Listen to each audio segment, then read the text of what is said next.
le but de ma conférence, qui avait pour thème l'avancée scientifique de l'Afrique, c'était de montrer qu'on vous parle d'Einstein, on vous parle de Max Planck, mais aucun de ces gens n'a dépassé la science que vous avez dans le village, que le vieux a dans le village, hein, que nos temples ont. Cette science-là, elle n'a jamais été dépassée. Et que tout ce que nous avons encore à faire connaître, vous voyez, comme ça sert des enjeux qui ne servent pas nos intérêts, c'est pour ça que la chose demeure cachée. Mais dans tous les domaines, vous voyez, il ne faut pas oublier que la graine de l'arbre de la science et de la connaissance, c'est l'Afrique qui l'a plantée. C'est l'Afrique qui l'a arrosée.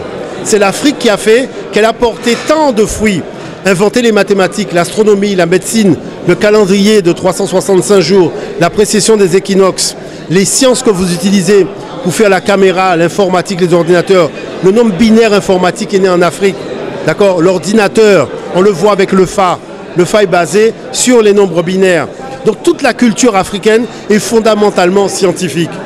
On nous éloigne de cette culture pour ne pas qu'on en fasse notre colonne vertébrale pour être debout. Sur le plan de la spiritualité, les pères de l'Église étaient tous africains.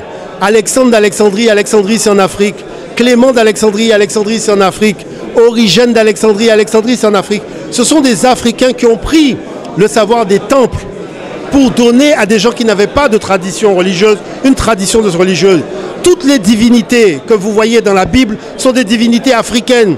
Ce sont des divinités que les anciens utilisaient dans les cultes vaudous. On les a blanchis, ils font la même chose, mais vous ne voyez pas que c'est la même divinité parce qu'on ne connaît pas suffisamment nos fondements. Quand on a fait le rituel initiatique, on comprend des choses. Il faut se préparer pour aller faire le rituel. Il faut jeûner. Quand vous allez à la messe, il n'y a pas de préparation, il n'y a pas de jeûne. On peut aller danser dans une boîte de nuit et aller à la messe le dimanche matin. Vous ne voyez pas qu'il y a un problème? C'est antinomique par rapport à notre tradition. Nous, on a une tradition, on n'a pas de religion. Il faut être fidèle à nos traditions parce que c'est l'héritage de nos pères. Et cet héritage de nos pères, c'est le sang qui coule dans nos veines. On peut acheter à boire et à manger, mais il n'y a pas de magasin où on vend du sang.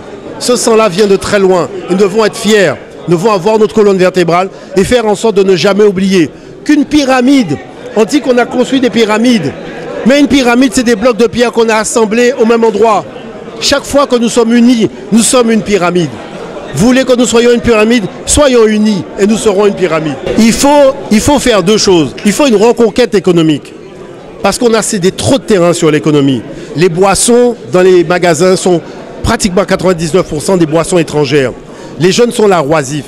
Les jeunes doivent pouvoir fabriquer leurs propres boissons. Et il faut faire des jus de plantes. Arrêtez de penser en jus de fruits. Parce que ces exploitations sont trop colossales. Avec les jus de feuilles, les jus de plantes, on peut faire d'excellents jus. Regardez le bissap, regardez le mojito, tout ça. Il y a beaucoup d'autres jus de plantes à inventer. Et les jeunes peuvent le faire. On n'a pas besoin de grand espace pour mettre une boisson à base de plantes. Ça, ce sont des choses importantes. Et la renaissance, c'est de ne pas oublier que la matrice humaine de la connaissance, elle est africaine. Et que quand on ne sait pas, on va chercher. On vous dit oui, on a inventé la semaine de 10 jours, mais la semaine de 7 jours, c'est pas nous. Je vous ai démontré que la semaine de 7 jours est arrimée aux 7 planètes, qui sont arrimées aux 7 notes de musique. Parce que l'Africain, quand il a découvert ça, il a découvert un ensemble de choses. C'est ça qu'on appelle le génie africain, que les gens célèbrent dans notre dos. D'accord? Pourquoi la situation est comme celle-là?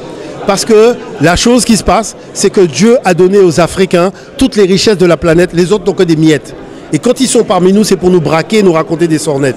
Dieu ne serait pas bon avec nous, on aurait des divinités du diable et on aurait tout l'or, le pétrole, le coltan, tout ce qu'ils viennent chercher, tout ce qu'ils ont besoin comme énergie pour fonctionner, c'est nous qui l'aurions et Dieu ne nous aurait pas parlé, il ne serait pas bon avec nous et nos divinités seraient des mauvaises divinités. Mais vous ne voyez pas qu'il y a un problème? Le gars sort avec son église, il vient te dire que ce que tu fais, c'est pas bien, mais en attendant, ce que tu as chez toi, il ne l'a pas chez lui. Et s'il est chez toi, c'est parce qu'il n'a pas ça chez lui. Il est venu prendre ce que Dieu ne lui a pas donné. Après, il te dit Dieu est bon. Dieu n'est pas bon avec tout le monde, manifestement, puisque lui, il n'a rien. Vous voyez, son sous-sol est vide. Donc, à partir de là, qu'est-ce qu'il fait? Il utilise la force pour voler ce que Dieu a donné aux Africains. C'est-à-dire que, vous savez, mon peuple a un genou au sol. Parce qu'on lui a donné tout simplement une lunette qui ne lui permet pas de voir clair. Il faut déjà voir clair en soi avant de voir clair. Quand tu vois plus clair en toi, c'est fini. Donc, la relève de l'Afrique passe par la relève des individus. N'oubliez pas que dans le dos, il y a ça, la colonne vertébrale. la colonne vertébrale, ce n'est pas simplement pour tenir le corps. Il y a une colonne vertébrale pour tenir le mental aussi. Et si on n'a pas de colonne vertébrale mentale, on ne sera jamais debout. On sera manipulable et manipulé par l'extérieur. Omotunde, c'est simplement parce qu'à 14 ans, j'ai demandé à mes enseignants quand est-ce qu'on va nous permettre d'apprendre l'histoire de l'Afrique. Arrivé au bac, j'ai vu qu'il n'y avait pas de projet d'apprentissage de rien sur l'Afrique. Moi, quand je suis parti faire mes études, je suis allé voir un vieux, je lui ai dit comment on appelle chez toi un jeune qu'on a voulu faire partir loin de ses ancêtres et qui a dit laissez-moi tranquille, je reviens vers mes ancêtres. Il m'a dit dans ma langue Yoruba, ça se dit Omotunde. Donc j'ai dit Omotunde. Après, le mouvement diopien a dit que quand les choses vont mal, il y a un individu auquel le roi fait appel pour expertiser le problème et trouver une solution. Cet individu s'appelle le Kalala. Tu es le Kalala du peuple noir. C'est pour ça que c'est Omotunde Kalala.